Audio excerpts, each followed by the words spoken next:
Welcome to the Snap UK podcast, Week 7 review for the NFL.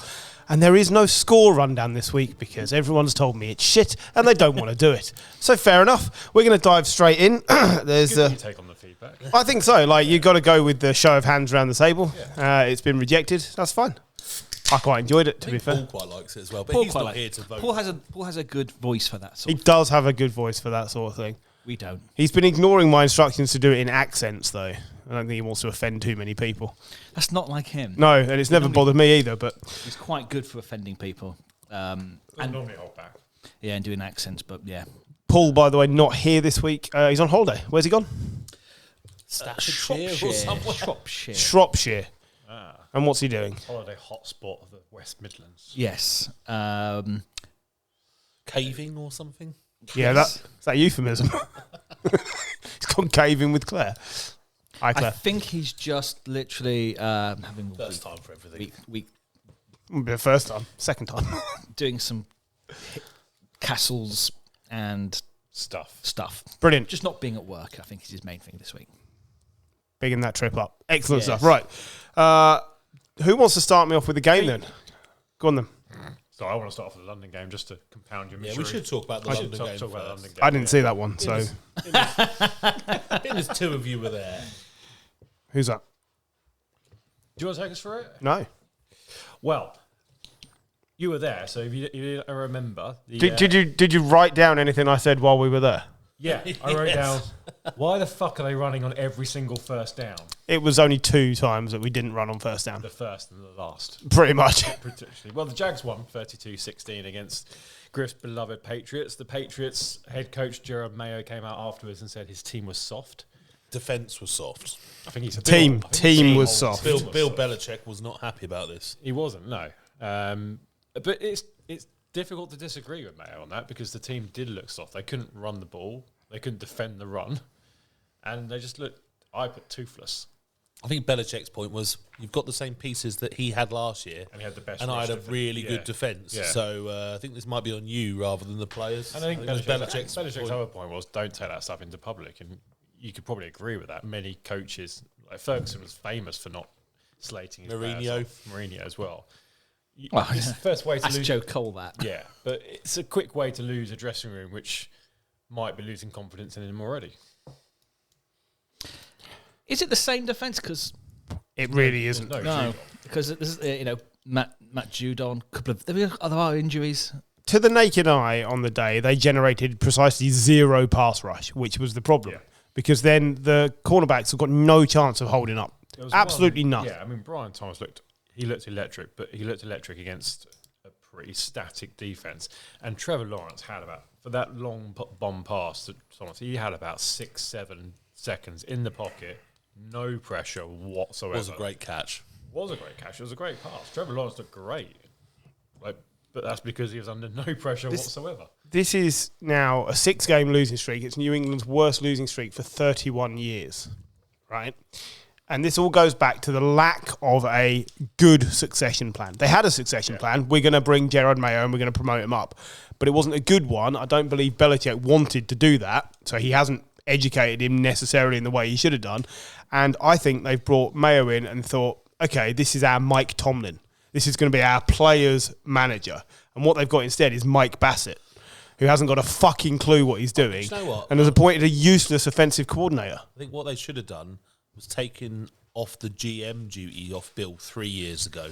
Yeah. So that someone else was building a roster for the future rather than Bill doing whatever he wanted, because then you wouldn't have had all this mess, would you? That's You've got true. A lot of mess to go and That's sort true. out. But to take an adage from you, Gary, because I got a lot of this out of my system at the weekend, but there is no point looking at how we got to this point. It's how do you get from this point to the next point. Control the controllables, Michael. And the first thing you have to do is sack the OC. Yeah. Because Well, I he's was gonna say useless. coach.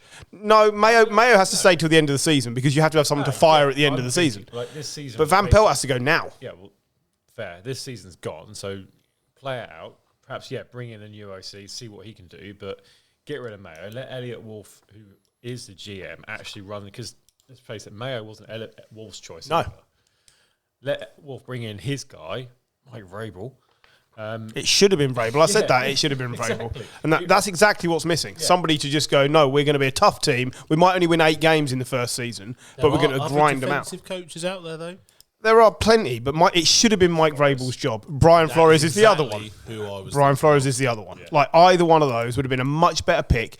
Giving a rookie head coach, a rookie general manager, effectively, and a rookie quarterback. What were we expecting? Like, I mean, even if you take it back to last season, like for me, Jeremiah almost came out of nowhere as a head coach candidate. You look at all the coordinators that Bill Belichick had, and some of them have been well known in terms of Josh Daniels, Romeo Crennel, Matt Patricia, who's the Giants coach, head Joe Judge.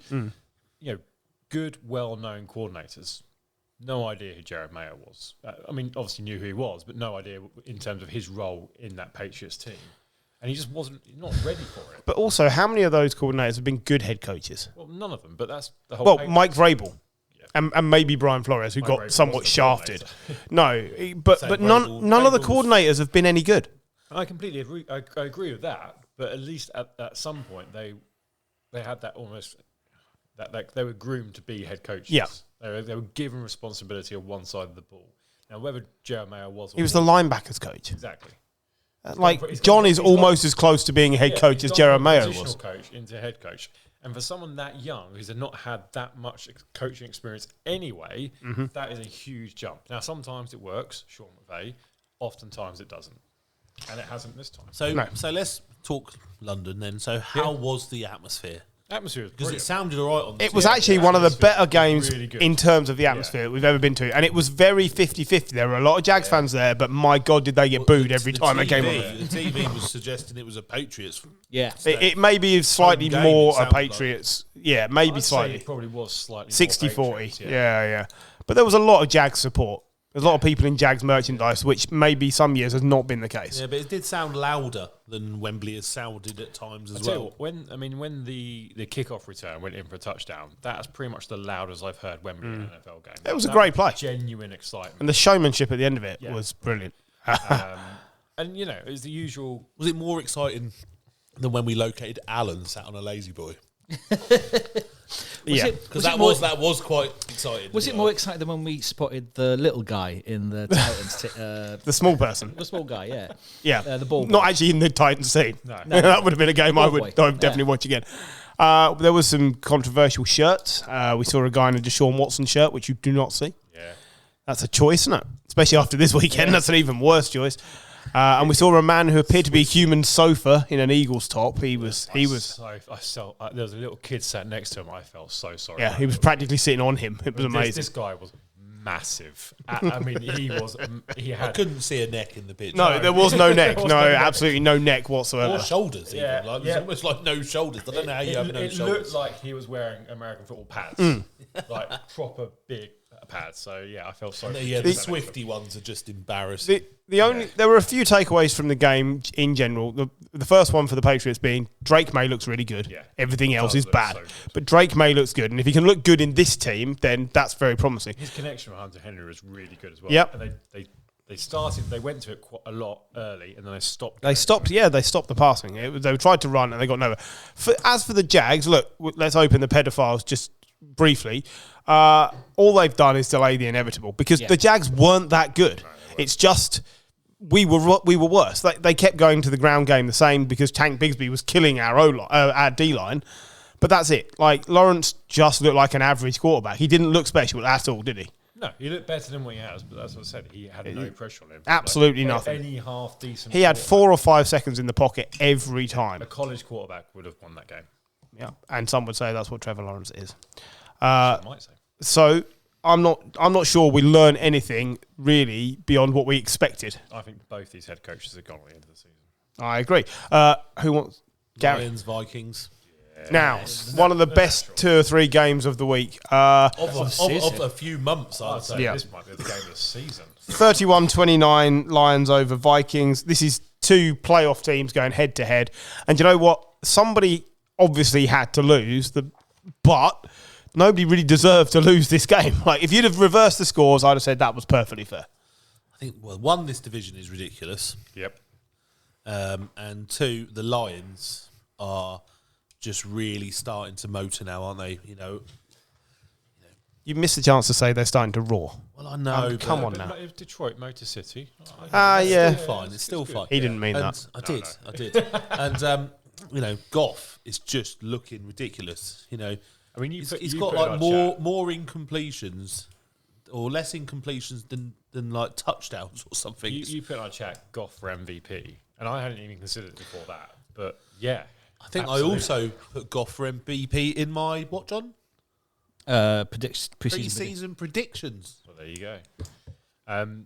Jared Goff's record recently, by the way, is amazing. He has, over the last 4 games, he has as many touchdowns as he has incompletions, with 18. Literally just said that. Oh, really? Mad, yeah. Oh, And sorry. It's like passer rating is like Somebody put the Luton game on and I'm a tad distracted in the background. I apologise. 130 or Yeah. something. It's nearly 140 he's over averaging. the last 4 games. Yeah, It's yeah. just like at the absolutely start of the nuts. season, we knew he was going to be playing in a dome a lot, Yeah. and we knew that was going to help Goff. Yeah. He's just got so many pieces.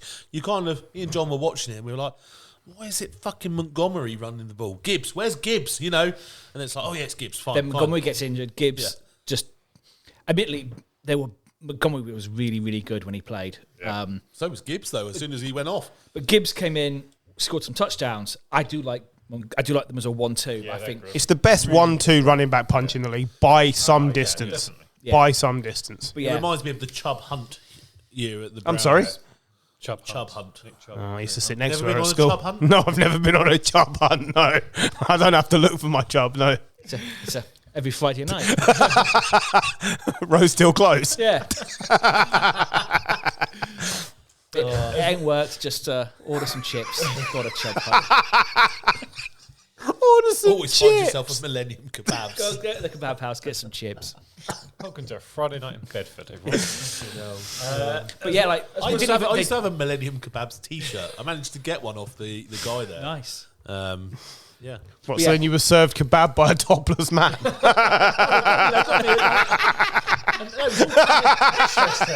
It only added to the experience. That guy's chub hunt. Fucking hell. Not literally off him, you. Like, he gave me one in a shirt packet. off his He gave back, me one in a damn it. packet. The guy's just trying to sound like a bad man. Delicious.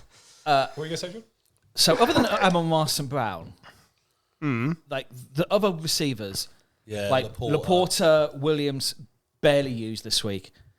For fantasy, unless you've got some Brown, they are an absolute nightmare.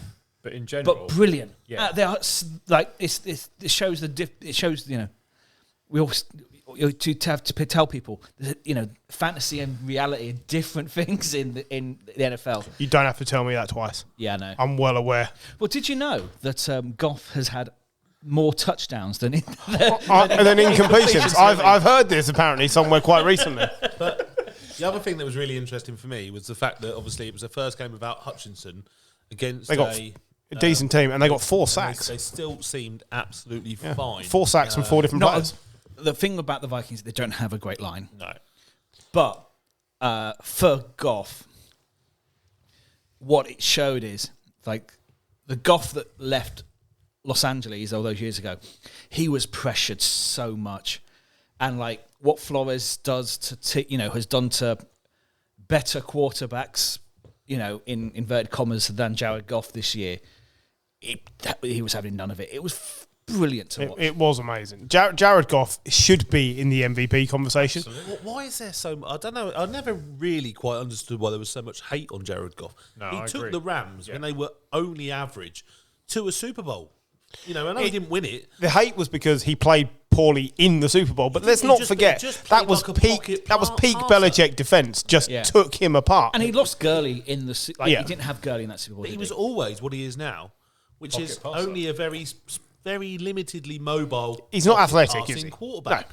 But he's smarter fine. now. Yeah. The way he avoids he's matured so some much. pressures. But I completely agree with you, Gary. I think that's become unfashionable. If you look Yeah. at you look at the players that win MVP or in the hunt for an MVP, it's Lamar Jackson, it's Patrick Mahomes, it's Jalen Hurts. They are all mobile quarterbacks. Dak last year, wasn't it? Yeah, that's become the fashion.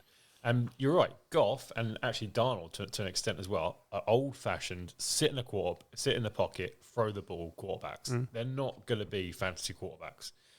I think Goff and Darnold, to be fair, are playing out of their skins at the moment. Like generally, for me, they're 1-2 in the MVP race. Part of the problem the league has had in the last 5 or 6 years is O-line. It's become very difficult to coach up an O-line unit. Partly down to injuries, which will always happen, but partly because of the massively limited reps that they get now. So your backups are just not very good. Yep. And all that does is diminish the product. I know they've tried to have less reps in order to limit the wear and tear on the players, but all it's doing is meaning when your backups come in, your star quarterback is more likely to get killed. Yeah. And that is a massive problem for the league. They have to figure this out because O-line is killing 15 teams in this league. I think they need to sort out so much with injuries. Of course. Injuries is just... And I don't know, I've not got any stats. I never have any stats.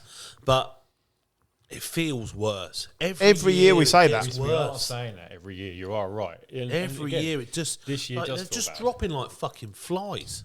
This year we've not lost as many quarterbacks, I think, as we've done. No, but we're losing other But we're stars, losing, aren't we? like, All the time. But it's the same every year. It is Nothing every changes. year. Nothing changes. Just recency bias. 'Cause They are safer than they ever were, but you cannot make it a no-contact sport because nobody wants to watch that. no. You just can't do that. I stumbled upon the Vince McMahon documentary on Netflix recently. There's a bit from the XFL. I mean, what a time to watch football. It's just huge blokes trying to kill each other. There's no semblance of football happening on that field. Yeah, yeah. Well, I saw a clip of another kind of NFL game where there's no out of bounds. There's just a wall. Have you seen that? It's like a perimeter wall. Arena football. Like arena football. There's just a wall round it. Yeah. Great. And like they pound each other over the wall. That sounds wrong. But like How high is this wall? only about as tall as you. Look, Oh, you can bend over me. Gary That's- found this on a very niche website. yeah. Footballs with emphasis on the balls, was it? Yeah, yeah. But no, that's where Kurt Warner was The playing. triple XFL. I'm a marketing genius. But yeah, no, they do pound each other quite heavily. So the Vikings then lose their unbeaten record, but Through no disgrace. through no disgrace. But that leads us into the one team with an undefeated record for the third time under Andy Reid. Just keep moving on. They are the last team to be defeated in the league. It's Chiefs 28, Niners Someone at the 18. door. Sorry, it just needs to pop out for a second. Yeah, that was someone to drag Carl Shanahan off into the distance. Now, herein lies the problem. We were discussing before the podcast. Once the supporting cast, wonderful as it is, gets crippled by injury, Brock Purdy, good or not as good, depending on where you sit in the list, has no chance. Now, he threw 3 picks in this game. 2 of them were bad. One of them perhaps wasn't necessarily on him, but he's overcompensating for a team that is losing all its star players. So Purdy has definitely looked better than he's looked since he came into the league. He looks more confident. He can move around better. He's extending plays more because he's having to, because there is nothing for him there. The run game is okay. You know, Mason's fine if he's fit. Apart from that, it's a struggle. We've got so many pieces missing, yeah. And you're talking about the Chiefs. And the Chiefs, Mahomes has never lost to the 49ers. He's like 5-0 now. Yes, 5-0, yeah. 5-0. Spags is 4-0. Yeah. So he's got Shanahan's number. And we cannot beat the Chiefs. Like, it is simple as that. It's a bit like the Packers, yeah, well, they couldn't under Aaron Rodgers, the twat, yeah. We knew the Packers would lose to the Niners in the playoffs. Fair Jordan Love as well. Yeah, but we knew Yeah, Rodgers Packers would definitely lose to the Niners because we knew they couldn't run the they couldn't run the ball, and we would just run the ball through them. And we can't do anything against the Chiefs' defense. Their secondary is all over us. We just cannot throw the ball against the Chiefs. It's as simple as that. I think you're absolutely right. Steve Spagnuolo he's got Shanahan's number. Like their defense realistically is the cause for them winning 6 games now so far this season. Because Patrick Mahomes is having a very down season. His stats are actually below. Is it 6 touchdowns to 8 interceptions? Interceptions, yeah. Bo Nix has thrown more touchdowns and less interceptions than Patrick Mahomes. It's crazy. Yeah. So that's, Long live Kareem Hunt, though. But it's exactly that. They don't need to. And Mahomes is rushing for touchdowns too. Yeah, exactly. But it's the defense is keeping them in games. Yeah. And realistically, the 49ers came, I think, within 2 points at one stage, and Purdy threw an interception at that point. It's the defense that kept them in that game, and Mahomes and now Kareem Hunt, who's having his second stint in Kansas, just goes on and knocks teams out. Like He looks, because when the first year of Chubb and Hunt in Cleveland, they were great, and then the first year where they were Hunt was brilliant. with Kansas and absolutely demolished the Patriots in the first game of the season. But I miss Paul when Paul's not here. If anyone said the phrase Chubb and Hunt and Paul was here, I'd be laying on the floor laughing under the table with him right now. You guys just carried on like that was perfectly normal. It sounds like two characters out of the Viz. We have already got on to Gary talking about getting a t-shirt. I understand that, but yeah, We've done how many times do you want us to do It doesn't it? normally. It does not normally. It does not normally make any difference. Hunt. Very Like one disappointing. of them books, we're going on a Chubb hunt. We're going to find I hope we find a big one, yeah. What a beautiful day. I'll go over it.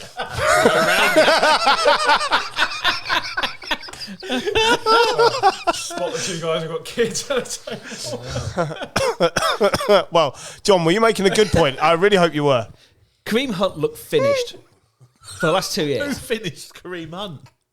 But no, he's looked absolutely finished as Oh yeah, I get it, Gary. I get it. You don't need to.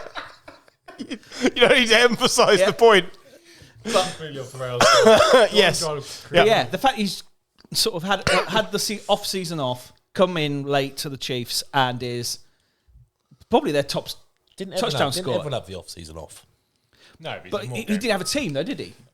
I'm just being a dick. I know. But yeah, he didn't have a team. He'd come in late, and he's 4 touchdowns already. He's played like 3 games. He's doing brilliant. Me and Jim need a year off of playoffs. Yeah, I'm all right with the 49ers having a bit of a down year this year. I'm looking forward to our night away we're going to do for the Super Bowl this year with no stress. So Just get really drunk. But yeah, regarding Patrick Mahomes, where's the connection to Travis Kelce gone? Because the lowest number of yards Kelce's had through the first 7 weeks of the season since he became the primary tight end for the Chiefs. He has 245 yards off 28 receptions. He's just Gronk now. Yeah. He's Gronk in the last 3 seasons. No, because Gronk was scoring touchdowns and Kelce has none. Not in the last 3 years. He is going to be playoff Kelce. Yeah. He is not. I don't think his body can do it all season. So Actually- they'll keep him blocking. They've got some speedsters around him. Yeah. He's got Swifty shit to deal with. Yeah. they've also got His mind a is new- not 100% I was on gonna it. They've say, got a new right, receiver they- coming in they're as well. They're trading for DeAndre Hopkins, and Hopkins, he's not going to be that speedy receiver or have the pace that he previously had. So Hopkins can now do some of the work which Travis Kelce isn't able to do now. Because let's face it, he's not the youngest player. Do you in see the world. Kelce playing next year? No, I don't. I would not be surprised at all if he retired. He's got his podcast he can do with his Yep. brother. His He's brother's got retired. fucking He's sitting there looking at his brother going, well, you're not beating up every week. his having a good life. girlfriend's a billionaire. Yeah. Like she probably wants him to travel around the world carrying her suitcase. Like, does he Possibly. need this shit? Does he need more CTE? Gronk's last 3 seasons, he's played 41 games, scored 16 touchdowns. Kelce is nowhere near that level at They're the moment. different players, aren't they? But my point Well, yeah, is, but you're saying they're trying to shoehorn him into the same mode, but he's not as good No, now. I don't mean that. He's I not just going to mean do that. Gronk disappeared in the regular season, apart from red zone touchdowns, a bit in the last few years. Jimmy Graham. Yeah, Jimmy Graham. Yeah. Yeah. So Sure. Eric Ebron. No, John. There was no need for that. You've disgraced yourself and your family. do you think it's his priority? 275 do you think yards football is with no Travis touch. Kelce's priority now? No, not at all. I just don't think it is. I think if the Chiefs hadn't won last year, I think he might have retired at the end of last year. I think because they won the Super Bowl and it's a chance to go for that three-peat and something genuinely historic, never done before, he's like, right, well, I'll give it one more year. And if they win, great, retire. If they don't, oh, well, fair enough, retire. I think this might be his I think- last yeah, year. I agree. Okay, I also agree. Let's just mention the debate very quickly. How much of the blame for all this lies at Kyle Shanahan's door? Because I had one Kyle Shanahan out this week, but I think it was only Gary taking the piss. It was only in jest. Yeah, I was serious about Mayo and Daboll, but I wasn't serious about. Do you not think he just automatically gets a bye because of the injuries this year? I think he gets a bye because of that, but also because of his history. Yeah, like the guy's got to 2 Super Bowls, one with Jimmy Garoppolo, who, let's face it, has always never really kind of lived up to the hype, and one with Brock Purdy in his second season. He's coached the life out, and he's also won games where he shouldn't have won games. it'd be like saying McVay out, wouldn't it? Yeah, exactly. It's just, another team would just take him in an instant, wouldn't they? Of course they would. Absolutely delighted. So I think he's got a few years yet. He's got a really great relationship with John Lynch and the ownership. I just don't think it's on the agenda. I think they're quite happy to just leave him there 10, 15 years. They go into a mini rebuild at the end of this year because they have to pay Purdy. Debo's going to go. Debo is probably going to go. They'll figure out. Caffrey's only got next year to go on his deal. Realistically, Trent Williams is getting a lot older. He got ejected this week as well. Yeah, He got did. slapped first before he. I don't know. But retaliation is everything, isn't it? Yeah, but He still, get punched. He got punched. Yeah. First. Imagine getting slapped by Trent Williams. I'd still be shaking now. The guy went over. He's still wearing a helmet. So, who wants to nominate the next game? John? Packers and the Texans. The other highlight game of the week, really. It was a highlight game as long as you didn't go back and watch it not on Red Zone. Yeah, okay, fine. Now, it was two teams grinding is Yeah. what it was. But it's because they're two really good teams. Two really good teams. How many completions did CJ Stroud have this week? Not many. 10. Yeah. 10 out of 20. And he got made to look decidedly ordinary by this Packers defense. I think it's just classic year 2 quarterbacking. Yeah. Come into the league the first year, you rip it up. Year 2, it gets a little bit harder, doesn't it? Sometimes. So I think the Texans, they're a solid organisation. They're a little bit disappointing compared to where I thought they would be. 5-2. Not in terms of their record, but their performance. Yeah. Like last year, they were really enjoyable to watch. The And problem this year, they're was- not. Like I say, I've got them going to the championship game. Yeah, you the know, problem was continuing at versus that the pace Ravens. was going to Yeah. be hard, wasn't it? You couldn't just continue to develop at the same pace as And in Sunday. that did. division, you There's can be tape on the offense now. Yeah. There's expectation. Is And going Nico to Collins is out. Nico Collins is out. They If Collins was playing, they'd have won this game.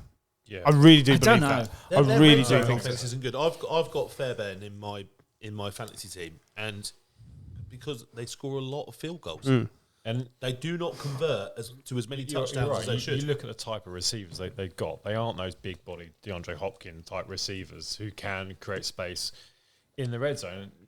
Dalton Schultz is a decent tight end, but again, he's not. He's gone off the boil, hasn't he? Since he went from the Cowboys. Yeah, he's not the type who will block off opposing cornerbacks and safeties and kind of high point the ball. That's just not his game. So no decent red zone attack. I can see that, but let's face it, they're playing against a good Packers team as well. Packers team we all fancy. and the Packers In Green defense Bay as has well. been brilliant. Yeah, it has. Which is good because they've had to be, because I love Jordan Love. Jordan Love is a really fun quarterback to watch, And but he does give the ball away. well, we said this, didn't we? Watching it, I said to you, he's like a bit of a gunslinger. He reminds me a bit of Favre. He's Brett Favre, Yeah. but without the experience. Yeah, but he just lobs it. Yeah, he does. Yeah, Does just he does lob not it. give a shit. And McManus got the winning field goal for a Lambeau League on his debut. The newly signed Brandon McManus. So He's been everywhere. well, the rookie kicker, was it Narveson? Had absolutely just shat the bed, frankly. And so they had to do this. And it's immediately the right move. So what more can you ask? I think the Packers are... Bearing in mind that division is... We've talked about the Lions, the Vikings, the Packers now. We'll cover the Bears. But if the league ended today and it was the postseason, they're all in. Yeah, That is where that division is at. One of them is probably going to miss out. Because they've got to play each other. Now, we were discussing with several people at the game, but the Bears are considered the most make some likely. friends? No, Duncan and his friends. Oh, yeah. We bumped into. Yeah, I saw his little tiny Pittsburgh Steeler friend there. Yeah, that's the fella. Very hungover.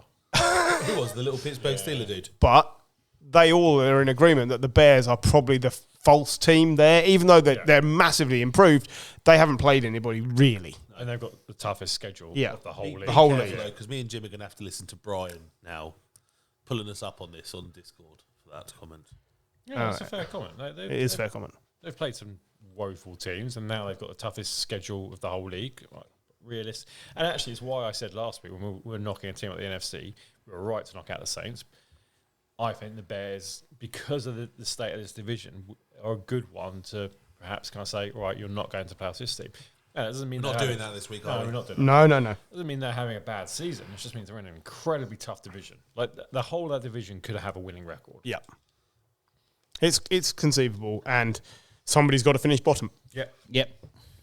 Yes, Gary. Or do I get to choose next? Yeah, go for gold. You just put your hand up. That's fine, yeah. No, it worked well for me last week. It did, I'm yeah. going back to Absolutely. my hand signals. I thought you were volunteering to finish as the bottom, but... So I'm going to go Steelers Jets. Oh, I was going to pick that one as well. Just because I'm actually going to read some of your notes here, Michael. Fuck you, Aaron Rodgers. That's the best thing you've ever written. You whingy cunt. Coming out and say it. So, Aaron, how do you turn this around? Well, we stop listening to the press.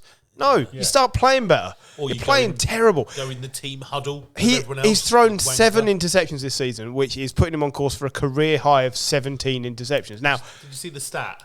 which one? It took what's his name? The little weasel one. Zach Wilson, like 12 games last year to throw 7 interceptions. The little weasel one. Game 50, I was going to say, after The ultimate motherfucker.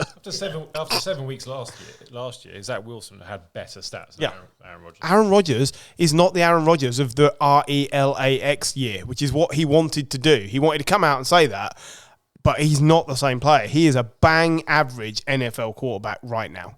I'd say below average. I think he's done. Sure. He's in my Russell Wilson, who had a decent game. Russell Wilson is currently a better quarterback than Aaron Russell Rodgers. Wilson washed up category. No, Russell Wilson looked good. It's one game against the Yeah. terrible Jets. I get it. But Good to come in cold against what we think is a good defense. Could be a good. They have Say good, it they have could good be a moments. good defense. They have good moments.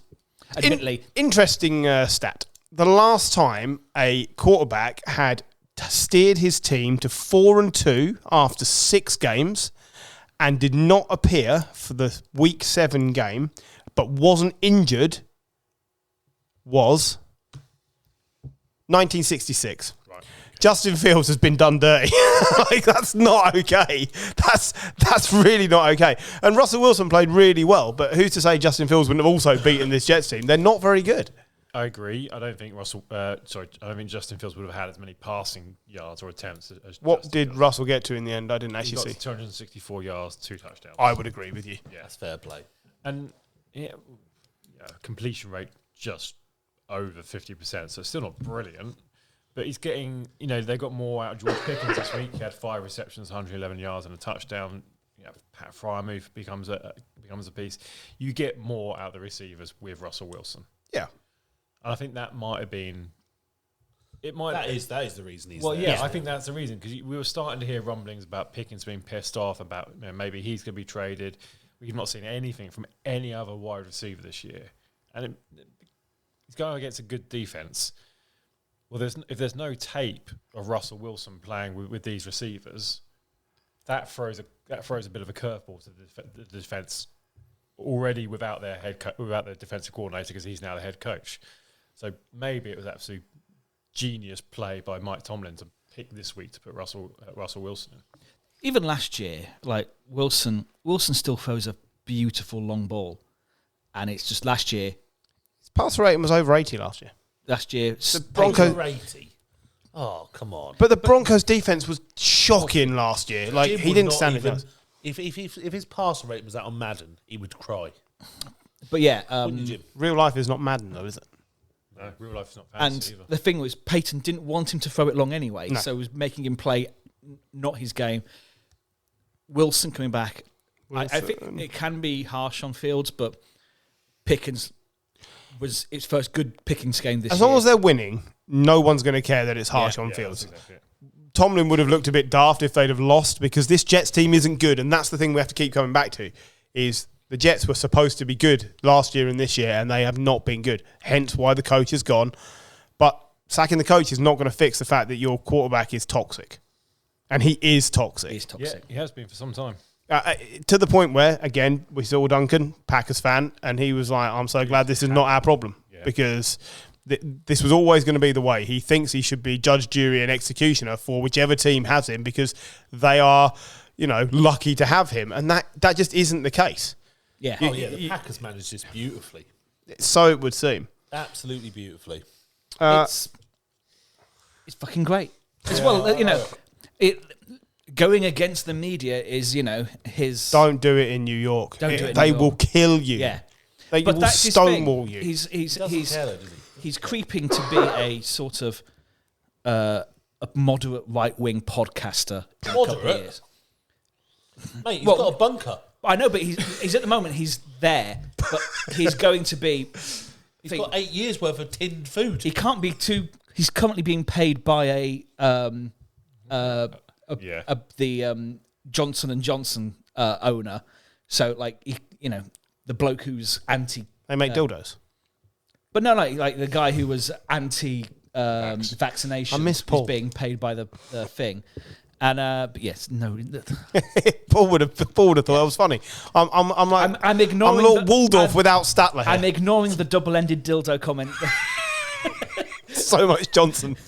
But the guy needs to fuck off and leave us alone and go just be with Joe Rogan. Yeah. And is he going to play another year? I don't know. No, probably is. I don't think so. He will. He will. Ego will make him play another year.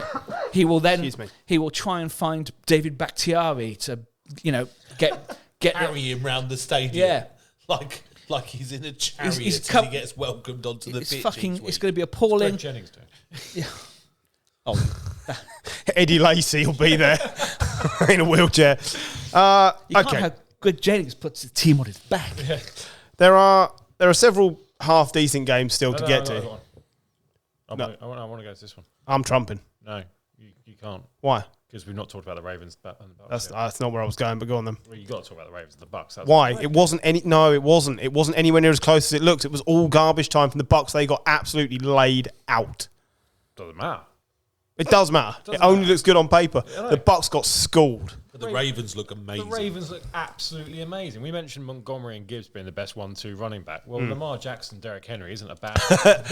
They're the best two players at their positions right now. I really do believe that. Yeah, completely agree. And you throw in Justice Hill as well. Actually, there's three weapons. Zay Flowers, injury, unfortunate. We'll see how long he's out. Yeah, they don't seem too concerned. I think the thing is, steps up then. With the Ravens, if there's any justice in this world, we will actually see them deep in the playoffs this year. That's what we need to see.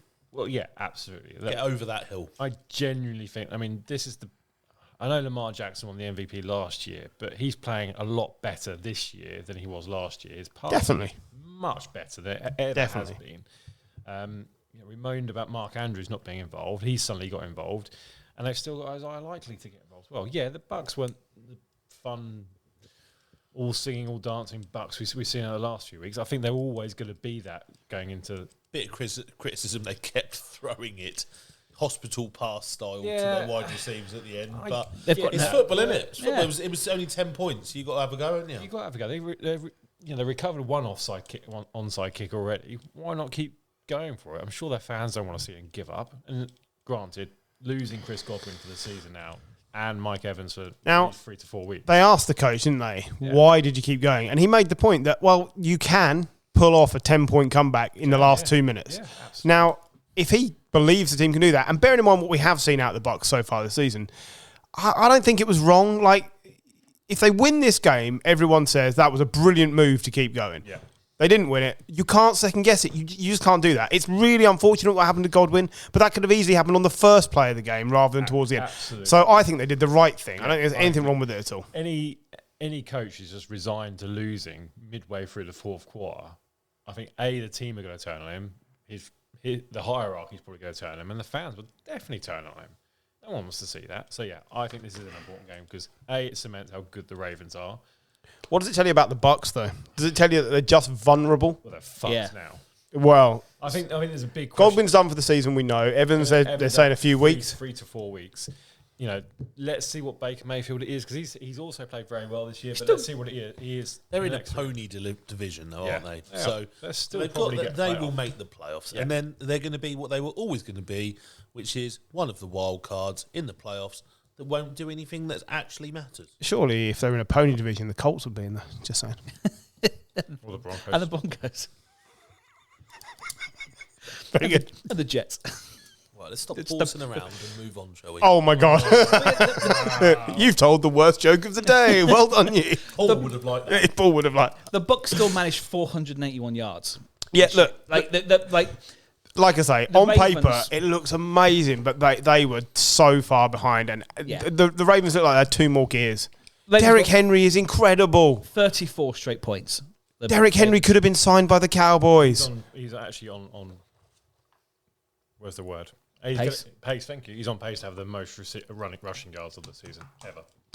If he keeps that up, Well, it's brilliant. Right. Again, still some good games to cover. I'm just going to sneak in one that's just for me. Do you remember Marcus Mariota? Yeah. Do you remember him and how rubbish apparently he was? Do you mean apparently? He was fucking useless. Do you remember that? terrible. Do you remember how terrible apparently he was? No, there's no apparently about it. He was terrible. I He gave mean- up halfway through his season and never came back. You can't Sure. love stats like you do and then say apparently No, he well- was shit. But the point is, isn't it glorious when you get to come back at a much later point? And unlike Aaron Rodgers, who's rubbish, you get to have a one-off game. You get to have a one-off game where you look like the best quarterback on display that week. What Dalton had 3 weeks ago. I'm Now not. he's No, fucking absolutely. The sad thing for Andy Dalton is he can't play the Panthers. No, So and that's the problem. that's the thing. That's it. So The Panthers are appalling. Hey, so you remember when you bemoaned the fact that I picked the Ravens and the Bucks? You Yeah. picked the Commanders against the Panthers. it was just to get the rise out of Gary. I know, you might as well pick the Commanders against Luton This Town this FC. this only has to be a 30-second bit. It was just so I could point out how awesome a day Marcus Mariota had. And it does mean there's a team worse than the Patriots. And it is the Panthers, who Yeah. will be starting Bryce Young this week because Andy Dalton then unfortunately had a car accident on leaving the Bryce stadium. Bryce They Young can kill- completed. they- Hang on, they no, can I kill him. love this stat because Bryce Young completed 2 passes from 2 attempts. Yeah. Amazing, 100% completion rate for Minus- -4 yeah. yards. It's not good. It's really, Oh, really not Bryce. They're going to have a new quarterback next year anyway, aren't they? Yeah.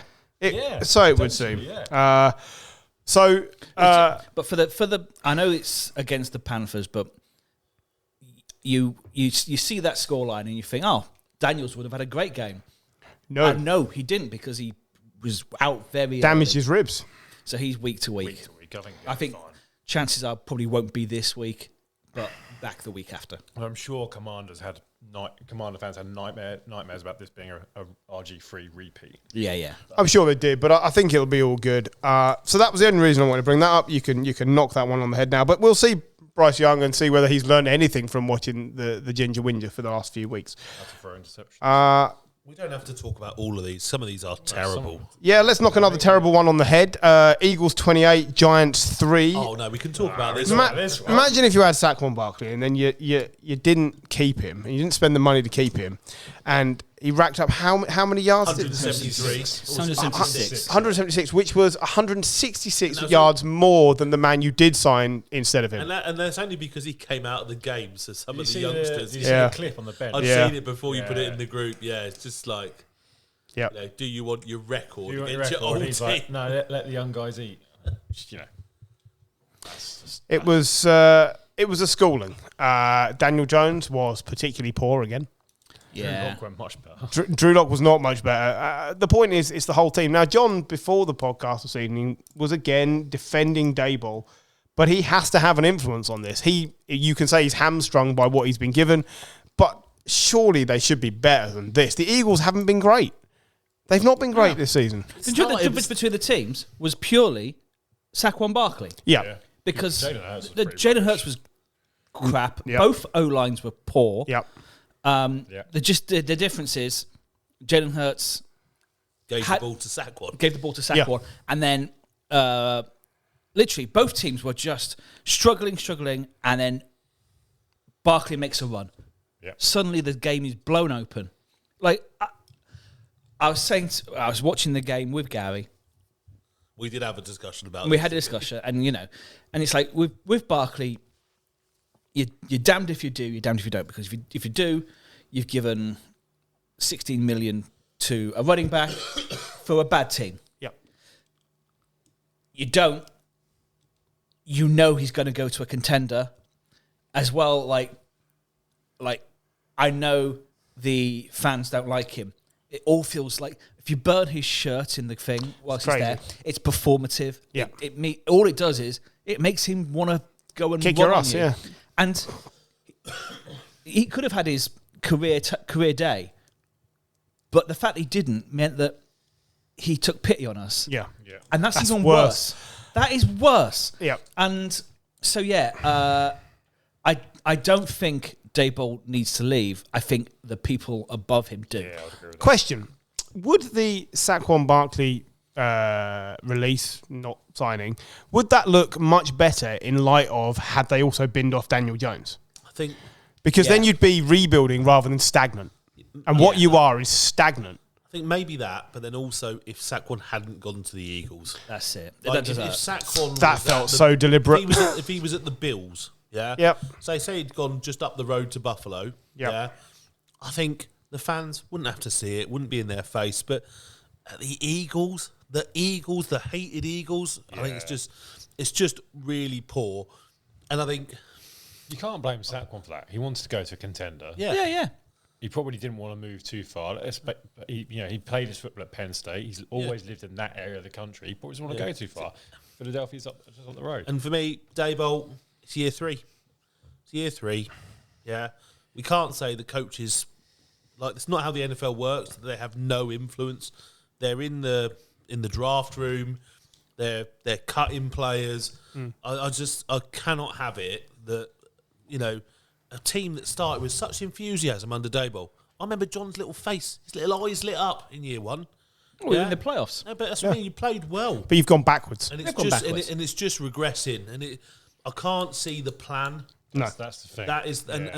That's what I mean. why I would clean house GM. and Keeping head coach. Jones and That's getting just- rid of Barkley. And I know I've gone like super coach slayer this year. I don't know where that's slayer. come from. It's really. But I think You're the right. podcast version of Aaron Daboll Rodgers. I like Daboll.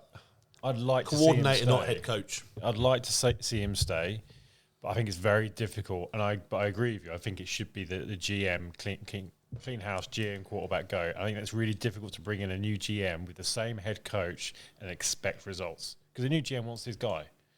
He's going to want to bring in his guy. Now, if a new GM comes in and says, "Oh yeah, Daboll's my guy," is he?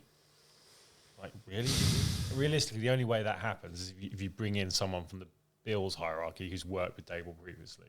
Maybe that's the case. If you were picking They bought They in. came as a 2 at the They came time, as a didn't 2. they? Yeah. So- So from the Bills. And if you were picking a snapshot right now, just pick a number of how many head coaching positions change at the end of the season. Right now, it's at least 7. 6 or I was going to say between 6 and 8. Yeah. So John, yes, I was going to say. And- yeah. But that seems to be quite traditional. It- right? We're it getting seems up to be 8, getting that 6, way. 7, 8. it's like a 9. roughly a quarter of the league every Yeah, season turns absolutely. over. So Saints, Yeah. I mean, Jets are already there. Raiders. Raiders, I think. Raiders. Patriots, Probably Giants. Giants, That's 5. I mean, Eagles. yeah. There's talk of the Titans not being impressed with Yeah. Callahan. So what's that? got 7. 7. So we're up to 7, and we're not really trying Depends that hard. what the Bills do, but McDermott. Yeah. Yeah. I think they'll be okay. I think they'll be okay. Stefanski. Stefanski at the Browns. Yeah. Sirianni. But I You think mentioned Sirianni. Yeah, I think Yeah. Yeah. So there's a lot. There's a lot of potential The change. Cowboys are going to change. Oh, the Cowboys. Cowboys, Yeah. yeah. So there's as many as Maybe up 10. to 9 and Like 10, yeah. crazy. Okay. Anybody want to grab a game?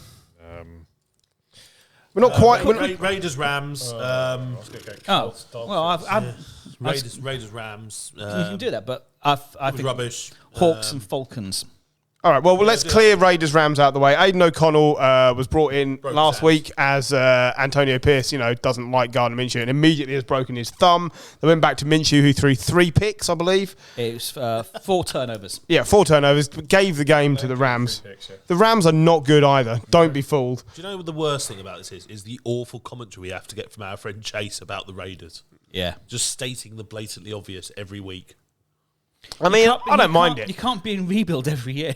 I don't mind it though because you need to build. because You can be. because it's acceptance, isn't it? He's accepted the status of. Do you know this is? It's like walking on Lego blocks and never building the set. But do you know what? There was one thing that we noticed at the game, the London game, like virtually no one in Raiders gear. it took a long Never time seen for so few. to be big, didn't it? 'Cause Yeah. it was all like bling bling. I'm against They are struggling to attract a fan base because they've moved from Oakland, which was their, that was a community of its own. So that attracted a certain subset of people. And you've taken that away and gone to the soulless Vegas. And then also you're performing like shit. Wasn't it the other week when they played the Steelers? And there were so many Steelers. Yeah, fans that's all you could hear. in that stadium. So yeah, they're So life without Devontae doesn't start well.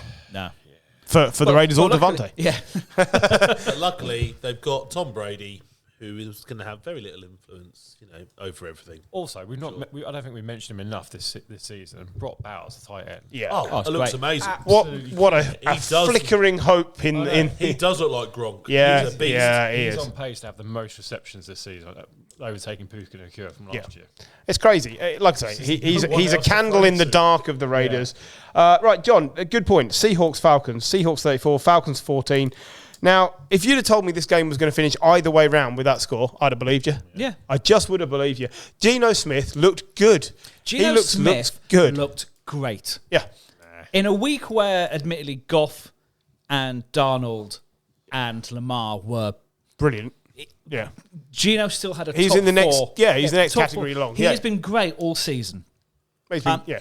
Literally, You've been watching too much Daniel Jones if you think Geno has been great. I've been watching... John was purring over Geno Smith. I think Geno Smith is playing fucking out of his skin. I agree. He doesn't have a line. The Seahawks... We've been doing this, 9 years? Yep. Each year we come out and say they do not have a line. It's what the Seahawks do. They don't build an offensive line. He's constantly playing under pressure. Admittedly, he's got DK Metcalf there, who is Injured.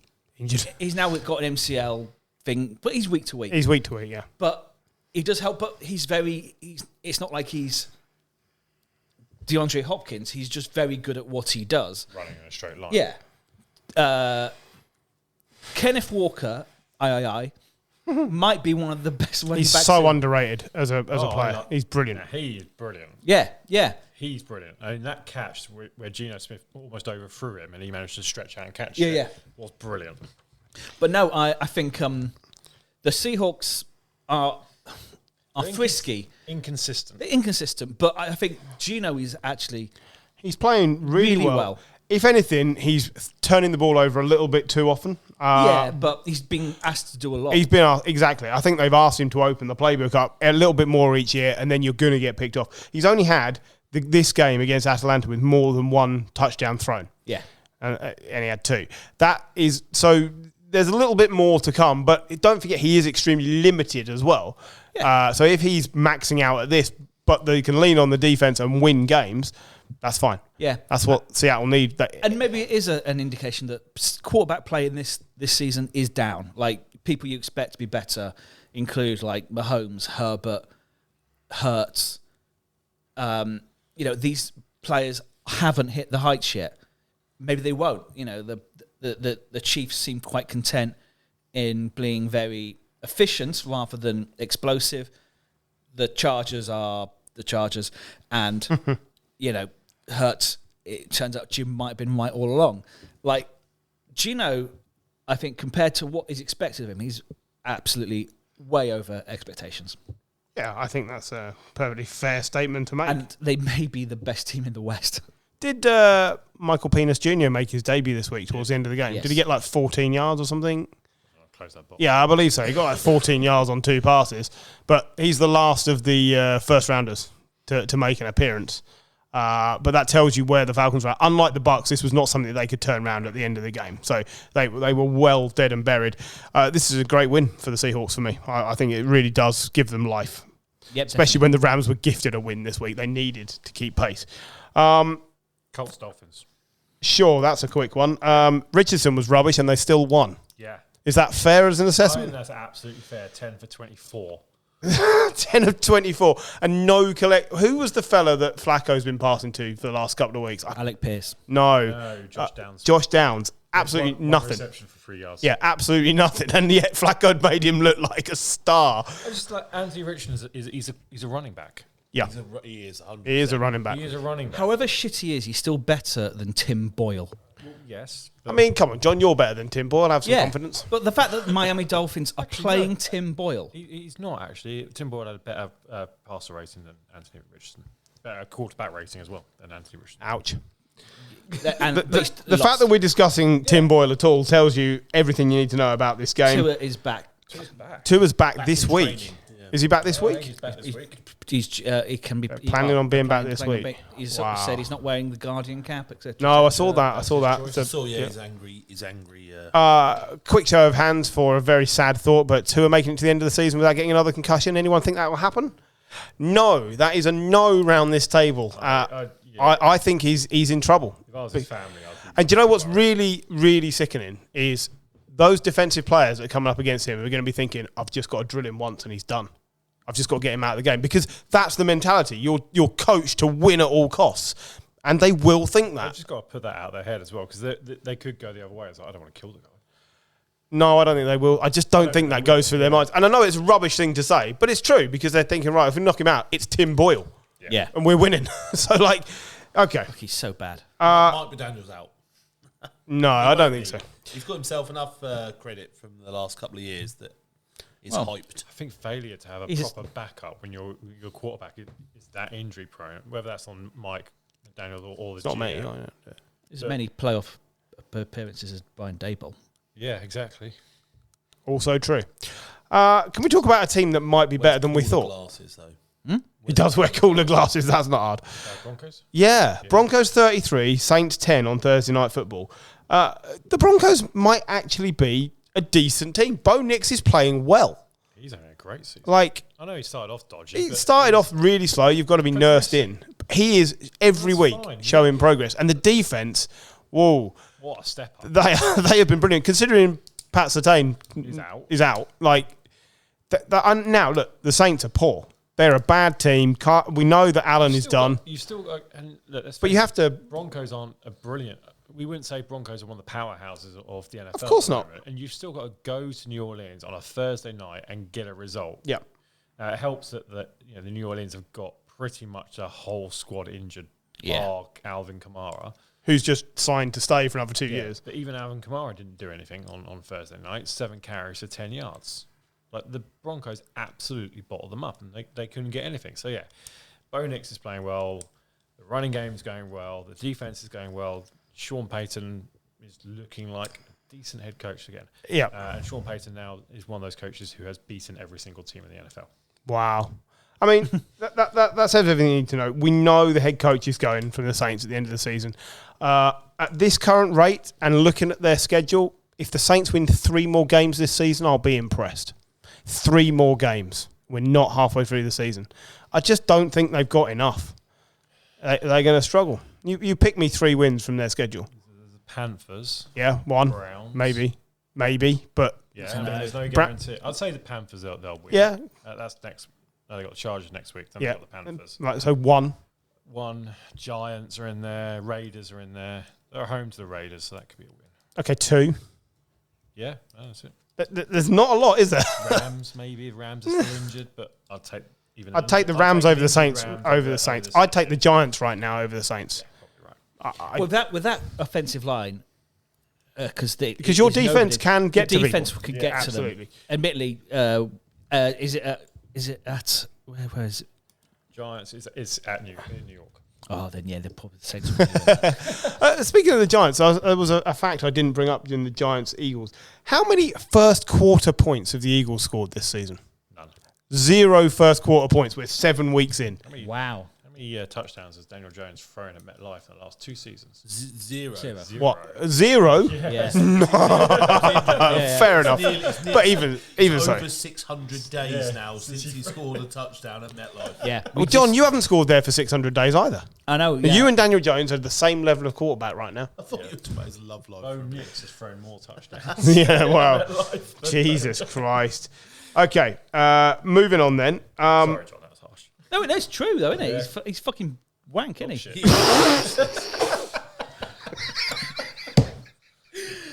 But yeah, he's bad everywhere, but especially Worse at at home. home. Yeah, we are too just much pressure. yeah. The, Who wants another shit the Titans, Bills. So Bills 34, Titans 10. Will Levis was injured, so Mason Rudolph. I say injured, Sorry. but Like that makes any difference. no. So they started Mason Rudolph and they went 10-0 up, much like the Patriots did against the Jags, and then just like the Patriots against the Jags, they absolutely shat their pants. They're bullies, aren't they, the Bills? Yeah. They score 30 points more than most teams when they get on top. They have the most 24-point wins in the last 4 years. Yeah, they're bullies. When they get ahead, they're good front runners. They're not great when it gets a bit clutch. Mario Cooper gets a touchdown in his first game for the Bills. Which he also did when he first moved to the Browns. Yeah. Did you see the having to ask Keon Coleman what the play was? What do I do? Just run that way. just straight line. But yeah, the thing is, it's good for Cooper because he just ran straight and It worked, didn't it? yeah, Allen found him. The Bills. The Bills are streaky this year, but they seem to be streaky in game as well. Like they were appalling in the first half, absolutely appalling, and then the second half, the difference told. But yeah, I'm still a bit worried about the Bills. I am surprised that we haven't discussed the Bills as more of a threat this season, but we haven't. I think they're very much in the second tier of good teams right now. Yeah. They are not. They are not a Super Bowl winner at the moment. They're contenders. But they're contenders. They're in the next tier down. And if they have this day against any of those top 4 or 5 teams, then they're good. It's just. If they have their first half against any of the teams, they'll be 40 points down at the half. And that's the problem. You just don't know which Bills you're going to get. Okay, we're nearly there. Monday Night Football, Chargers 15, Cardinals 17, the battle of who cares. Yeah. Because nobody does. These teams are not really going anywhere, I don't think. And that's a problem for them. I don't mind this Chargers team. I know people get on. It's a typical Jim Harbaugh team.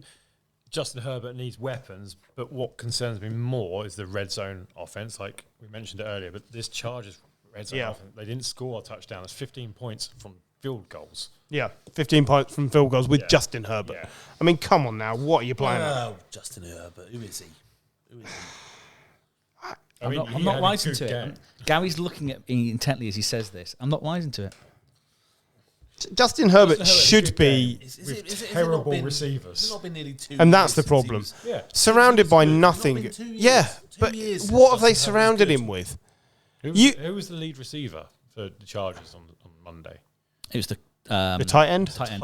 Disley. Will Disley. 11 targets. Yeah. Will Disley's Now, never been a premium tight end. We've left Bengals Browns till last, but before we get to that, if you put Justin Herbert into Joe Burrow's shoes on the Bengals don't miss a beat. They're just as good. Yeah. Or bad, or however you want to look, but nothing changes.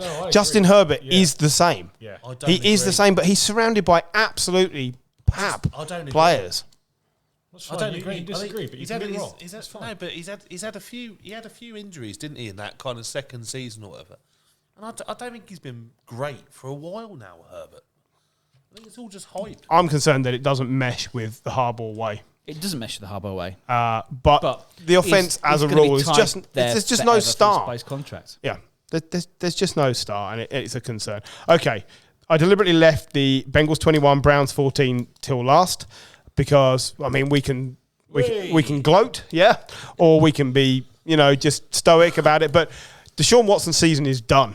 His ACL, was it ACL? Oh, it's Achilles. His Achilles has done the league a favour. We watched it on the big screen, me and John, and it snapped as it rippled down the back of his sock. It was the same as the and do you know what Rodgers thing, wasn't it? Do you know what Browns fans celebrated as he was carted off? Well, they booed him coming out, and then cheered him on the stretcher. So Jameis Winston gave us impassioned. So did defense Myles Garrett. and Myles Garrett. But they also mentioned like what a great person he is, and you're like, He's no, not. He's not. He's facing. He's also like a model athlete for most of his pro career. They say the right things for what you need teammates to say, but you watch now. I think the Browns will improve. I don't think they will. It may not be huge, but don't forget they also got Chubb back this week. Nick Chubb was back. Now he had averaged 2 yards a carry, but he scored. Getting Chubb back the week that Watson gets injured is because Watson doesn't work with the running game. Doesn't play well with But others. Winston and Chubb together, I think, will open up the playbook for this team. I really do. They've got no one to throw to. No, but on Joe. But yeah, and he's back fit, so he'd been out. I think they'll be tall okay. enough to catch a Winston pass, isn't he? I think they'll be okay. The concern from this game is, don't be fooled. The Bengals are still rubbish. They only beat the Browns by a score. They're not very good. The run game is the problem. Yeah, because they binned off Joe Mixon and replaced him with Chase Brown and Zach Moss, or Zach Moss and Chase Brown, whichever way round they want to do it on a week by week. And it's rubbish. And Burrow's being asked to do too much, and it just isn't working. Like, they're clinging on in there. A clip of him walking around with his new look, saying that he's like 2 and 4 as a lesbian or something. With his dyed hair looking like Miley Cyrus. Yeah, I did see that. The Bengals have got the Eagles next week. I think that's an interesting test because I don't think either team are playing. Pick a winner. Bengals. Pick a winner. I think it's Bengals because they're at home. Eagles, I will also take the Eagles. Okay. So, but yes, I think that's the acid test. Yeah. But the Bengals, basically, because of their start, really can't drop too many games. Like 2 more over the course of the season, maybe 3 at a push. They've got basically all the rematches of the they've got Steelers twice, Ravens and Browns to play again. And right now, the Steelers, Ravens, and Browns could all beat them. Aside from the Eagles, the rest of the schedule does look soft. Yeah, sure. But the first time they won in Cleveland in quite a long time. Yeah. 20 odd years or something stupid. Yeah. Okay. That's the games covered. We'll go for a quick break, and then we'll be back to discuss the other pieces we have to get through. Right. The second half of the show begins with a quick debate about which of this year's coordinators so far are throwing their name into the hat to be head coaches next season for all these teams we think are turning over their coaching staff. I will throw Cliff Clinkernuts will be a head coach again next season. I don't think he will. Only if he doesn't want it. Yeah. But he'll get interviewed. Well, yeah. Isn't he still getting paid? Yeah. Definitely. The way he kind of left Arizona and then went almost into exile, for me, I agree with you. Obviously, he's putting out the performance where, yes, he should be getting asked the question, but I think he might just stay as an offensive coordinator and let someone else take. And he never really dealt with that pressure and that heat immediately. No. He was never great with the media. But what he's done with the Commanders has been amazing. We haven't seen a Commanders team this good since the first year of RG3. Yeah, and don't get me wrong, the offense looks great with Jaden Daniels, but actually I'd give more credence to the overall head coach and the defense and Dan Quinn doing an absolutely fabulous job there. Yeah. Can I put one in the mix? Yeah. Kellen Moore. Cowboys. So the Cowboys like to keep things in-house, for one. Jerry Jones does like to promote from within, Yep. Which is how we ended up with Jason Garrett. He's at the Eagles at the moment. So I think he's got 2 chances. He's got the Eagles job, if that comes up, or the Cowboys. Now, everyone was massive on him when he was at the Cowboys. Yep. He was supposed to be the next head coach.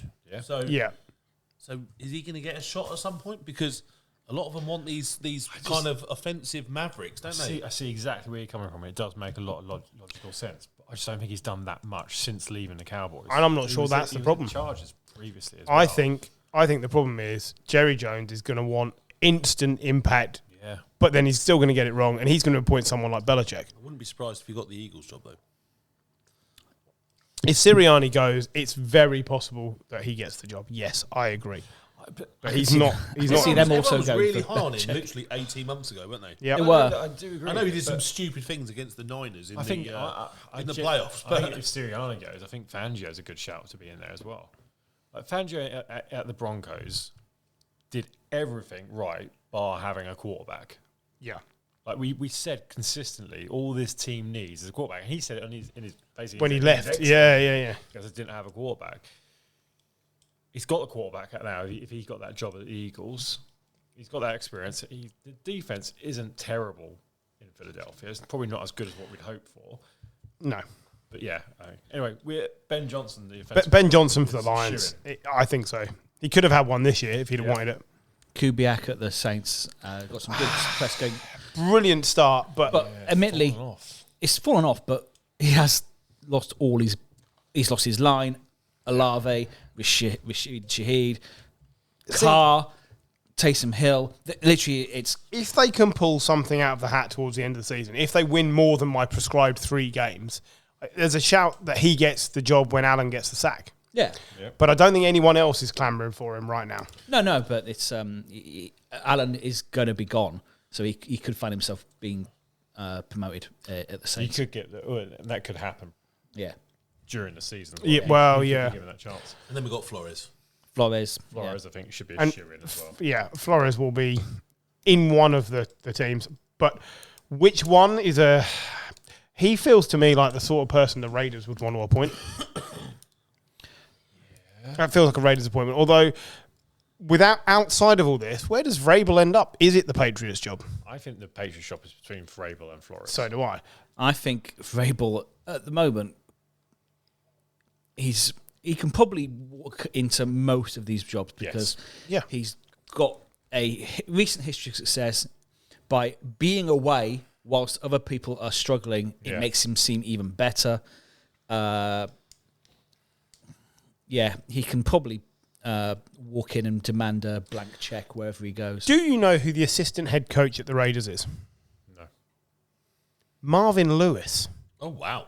Do you remember Marvin Lewis, who Yeah, got the Bengals into the playoffs like 7-8 straight years, whatever? All right, they never did anything else.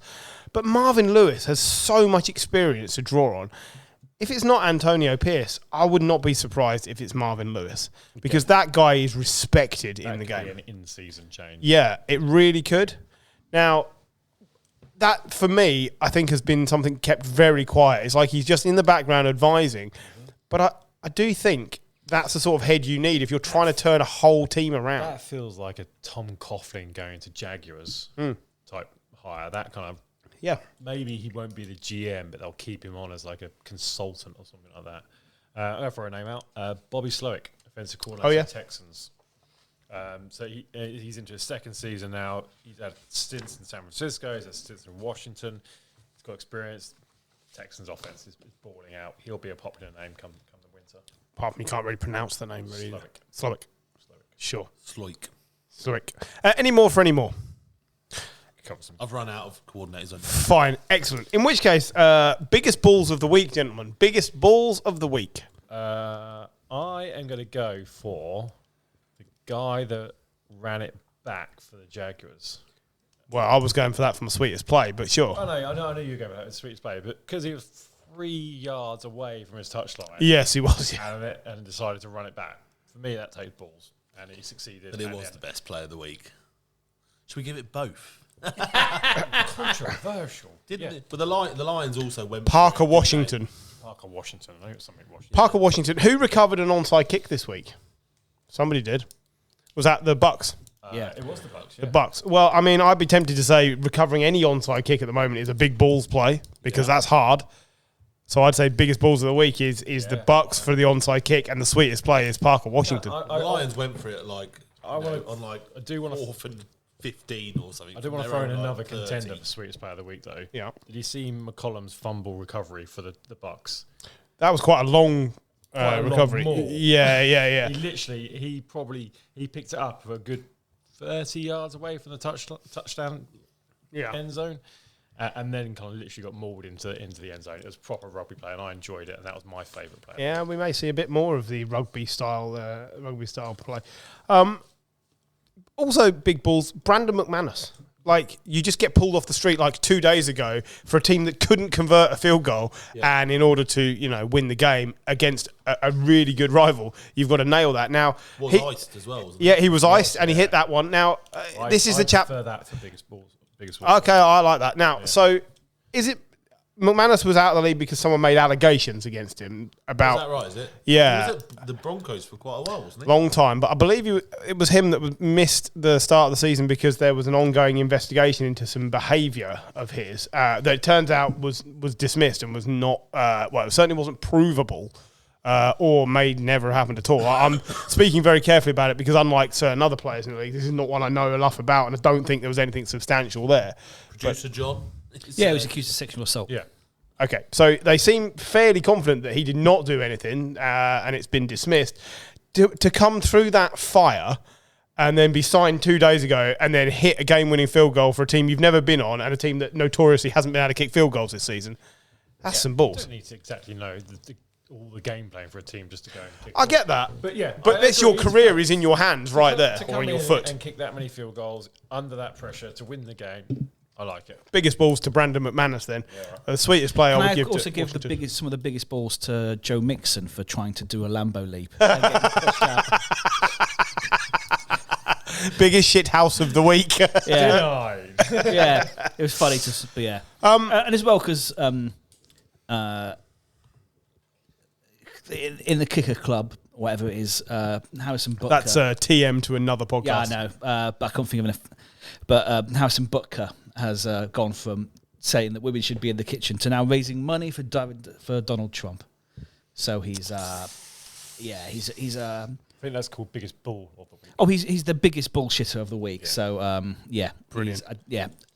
Fuck off, Harrison. I deliberately don't read much about Harrison Butker. Yeah, every time I read something about him, it gets worse. Yeah. I need an anti. Great kicker, great big moron. Yeah, exactly. Those two things can both be true. Yes. A bit like Aaron Rodgers has been a great quarterback, but also a great big moron. Yes. Okay, gentlemen, Hall of Good, wide receivers. Yes.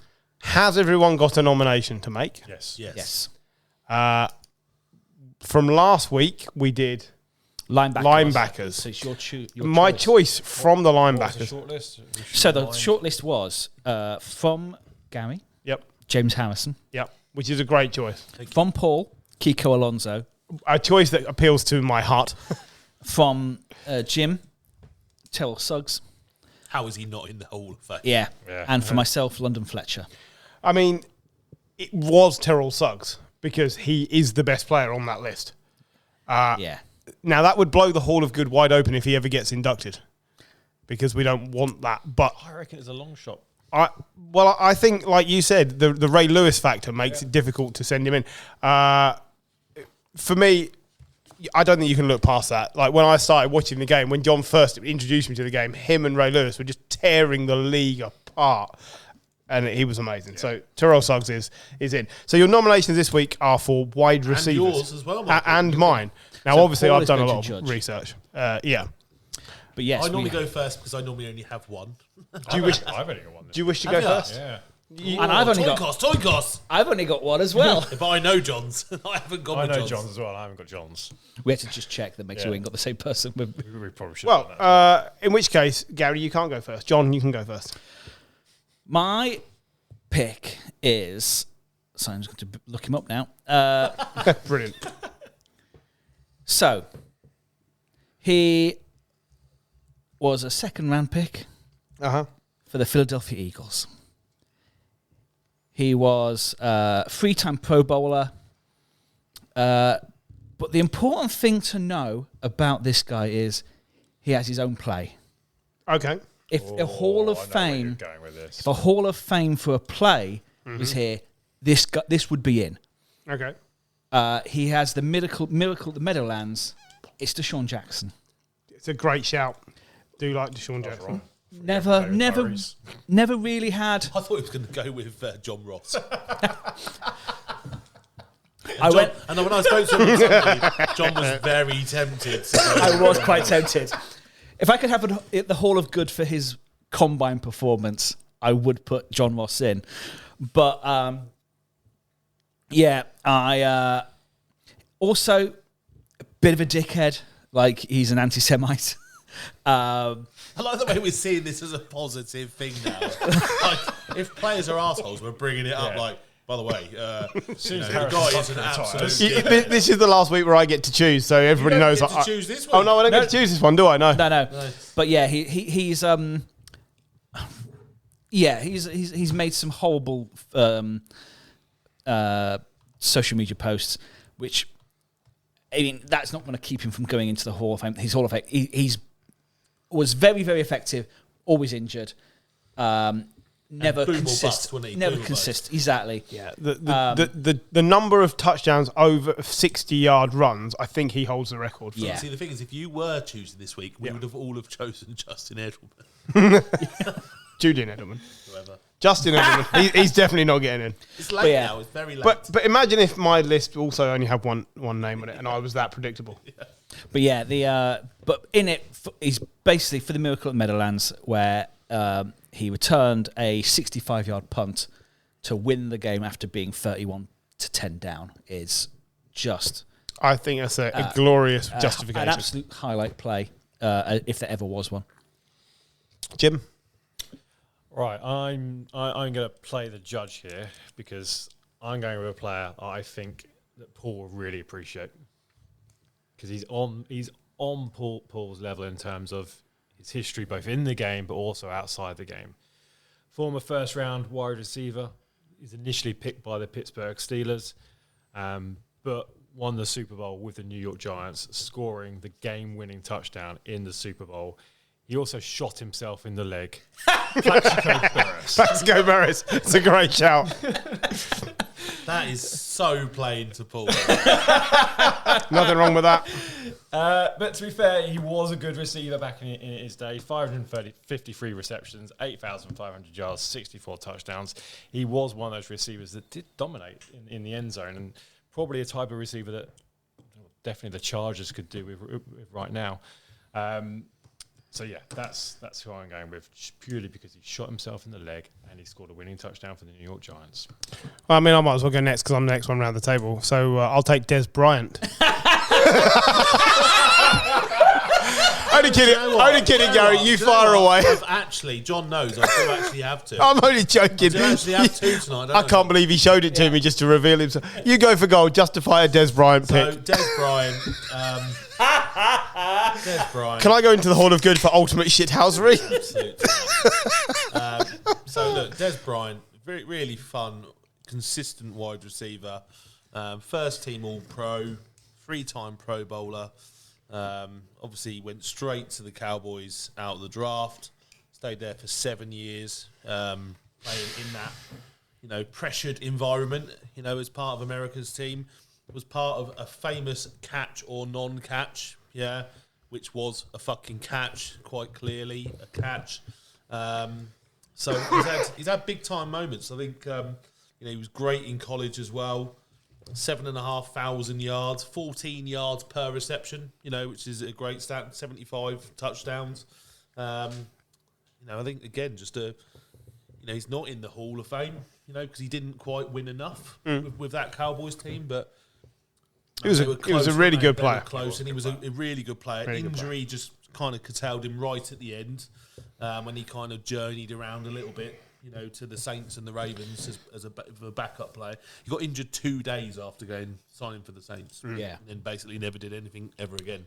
And that kind of catch that wasn't a catch was pretty much the his last memorable thing he did. But, a great wide receiver. Okay, because I like to spark a discussion. I did have another one. I have two, so I'm gonna put my first suggestion out there. Why Navarro Bowman? I'm gonna put my first suggestion out there just to see if it meets the level of acceptance at the table, or whether it gets rebuffed at either end of the rebuttal. And if it does, that's fine, because I haven't had to do this before, so I just thought I'd go in big and see what happens. If I told you that there was a stunning player that I don't think will make it into the Hall of Fame because he's mental. Yep.